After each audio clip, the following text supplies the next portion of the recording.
My parents, like, they did suffer a lot of racism. My mom grew up in a small farming community in Canada with 190 people. She went to the big city and she met my father, who was a man who had just come from Nigeria. And at 19, my mom met my father, and 6 months later, they got married. And they are still married to this day. Isn't that amazing? Phenomenal. So I was like, I want to know what this love story is. So I was like, Mama, tell me what the story is. How did you guys meet? She's like, okay, well, that's such a beautiful story.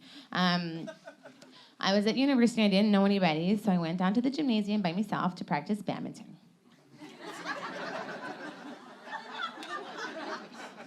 I was like, what? He's like, yeah. And I was like, so you went down to the gymnasium, you got a racket, you set up a net, you got a birdie, you would hit it over, and then what, you just run around like, oh, good shot, Michelle. Like, pick it up every time? What's wrong? That's like a cry for help more than anything else.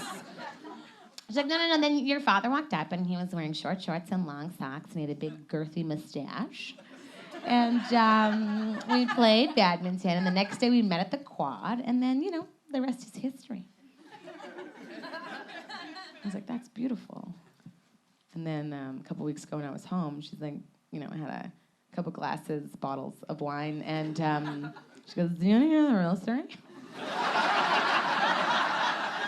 I was like, yes, I do, Michelle. Yes, I do. She's like, okay, so I was, you know, at university, and I went down to the gymnasium to play badminton by myself. I'm like, really? We're not changing this part of the story. We have a chance to change history, and we're keeping it. Okay. That's on you now. That's on you. She's like, no. And your daddy came up, and we played, and the next day we were going to meet at quad, but we didn't have cell phones and the Facebooks and all these things. I couldn't, you know, take a picture of him, so I went to the quad, but I couldn't really remember what he looked like. I mean, I had never seen a black man before. So I went there, and I saw a good-looking black man, so I took his hand, and away I went. And I was like, whoa, that's horrible. Like, don't ever tell Dad that story. And he poked his head and he's like, it's okay, I was from Nigeria. I had never met a white woman. This one took my hand, I went with her. You know, I was like...